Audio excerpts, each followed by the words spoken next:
Hello students, and welcome to our transition screencast from week 11 to week 12. Of course, in week 11 we considered this quote from Sonia Nieto before we dove into our questions and our agenda. Considering how our action research project is going, please remember the digital product should be a Prezi, an Adobe Spark.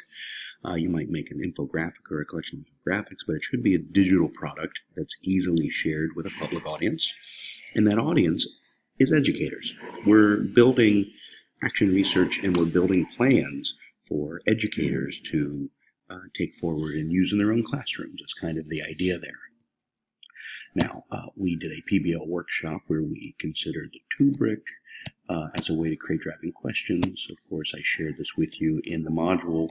We reminded ourselves what PBL was and then looked at a checklist while we examined one or two of these videos. Now, again, these videos remain up and you may go back in and look at these examples. It's good to have a tangible example you can see as it's taking place. And then I asked you to consider, does your unit have potential to be a PBL? And that's where today goes. We will discuss digital stories next week. However, we're doing this, PBL materials, and so you want to try it out. Here's some helpful tools. In the module, I have shared with you online, in the course module in Blackboard in week 11, I've shared with you PBL planning documents. And so these documents, which are here, lay out a way for you to design the project. Now you'll note there's a lot of similarities between planning a project and how I have you thinking about lesson planning. You've got your typical information up here, subject areas, of course. This is where you can think, how can you make an integrated project-based learning experience, pulling on science and math and the language arts that you might want to drag in as well. This is where your standards go, and they call success skills or the critical thinking and problem solving, collaboration, self-management, and you just kind of check that box as you're thinking about what it is you want them to do. Are they going to make decisions? Are they in charge of themselves? Are students collaborating? And you might jot down in there, like, where are they going to collaborate? You summarize the project. You know, what's the role of the students? What's the problem? Kind of some of the actions taken. If you can write a snapshot, if you can write a summary of your project, that's a good place to start because it helps you identify what the task is, what is the problem or question, and then what are they going to do in order to reach that ending, to complete that task. It's a nice solid paragraph that summarizes everything. Your driving question, the entry event, if it's a video or if it's a current event or if it's something you've made, and then you think about the different kinds of products they're going to make. Individually, what are students going to do? And then as a team, what are they going to do? So it's a nice layout. It has you thinking big as you move more specific into how you're going to make the product public and what resources you need. So it has you thinking, well, what equipment do you need? Or what materials? And so this planning document really helps you construct what I would consider to be a unit-sized plan. If you wanted to try and use this planning document to plan part of your unit, I would encourage that. You're still going to have to create your individual lesson plans, but those lesson plans will be supported by this large overview planning document where you've already identified, where you're going to do whole class discussions or a focus group, or they're going to do a fishbowl discussion, and you got a place for notes here. This document really helps you kind of encapsulate that big picture. And then here you get into the project, the driving question. This is the student learning guide. And you actually identify, well, where in the unit, where in this project are they going to actually obtain those learning outcomes? This is where you might write your objectives. And then how they're going to show that they're hitting that objective.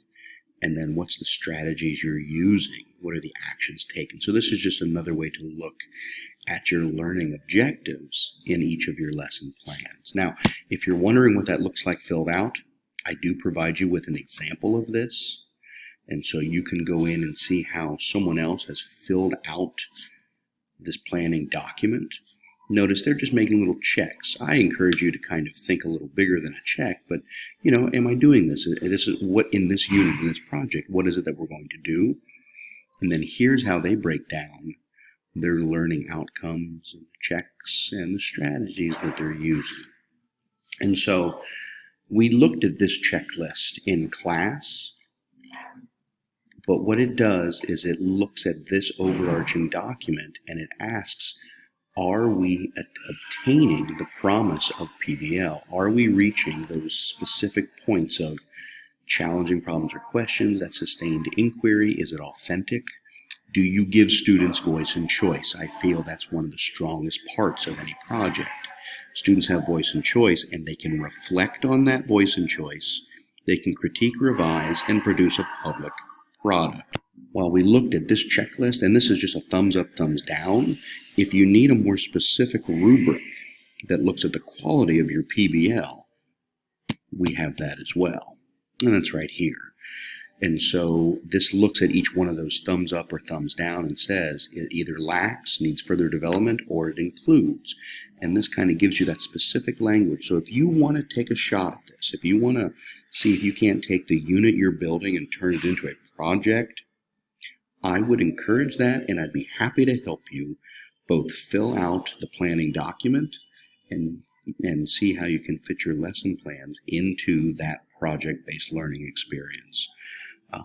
Or if you want to include a project in your unit, that would work well, right? So you can either plan the project as the unit or use your unit plan to include a project. Either one of those, I believe, are a good idea. And I've provided you with some documents that will help you in that planning process and that checking process. Teachers have to evaluate their plans too. And so here we are in our Blackboard site. I'm under course modules in module 11.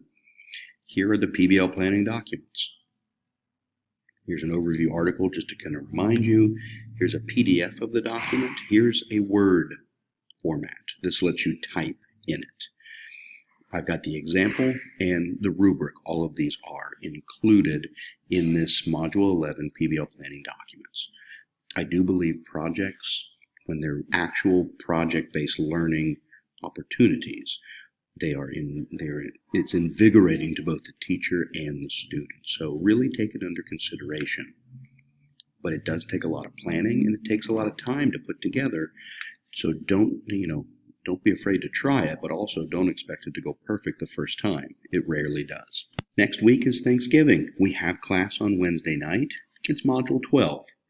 And really what we're doing is Module 12 is investigating the use of holidays in the elementary school classroom. How do we break the myths and use holidays as opportunities for inquiry? So please take a moment to read through the overview. At the end of the day, as I say, Thanksgiving, as with all holidays, has a history that includes civics, economics, and geography, all worth investigating through inquiry in your classroom. Our guiding questions: is tradition harmless fun in elementary classrooms? Why are hand turkeys and buckle hats the absolute worst? And what true social studies lessons can we engage through holidays? This week, of course, will be specifically Thanksgiving, but we can turn our attention to other holidays like Christmas, the traditional approach of Christmas around the world, which is not multicultural, because Christmas is not always celebrated around the world and also is a representation of a very specific approach to the celebration of within Christianity, right? And so while it might be different around the world, that's not truly multicultural enough. Here's our learning outcomes. Here are the readings. You've got a reading from Lowen, his other book, The Truth of the First Thanksgiving, an article from our social studies journal, Beyond Pilgrim Hats. And I've also got a collection of videos and some further resources for you. I encourage you to watch at least one of these. These are Uncivil History or Heimlich History. These really dive into the historical context of Thanksgiving, and they're great companions to the readings for this week. Okay? So for Wednesday, make sure you come prepared to discuss your own historical background with Thanksgiving. Maybe share some of your experiences with family and friends, or your experiences learning about Thanksgiving in grade school, and bring that with you so we can have a nice conversation. take a look at why we celebrate Thanksgiving the way we celebrate it today and what we might do with our students in the classroom. Everybody have a great week. I'll see you next Wednesday. Thank you.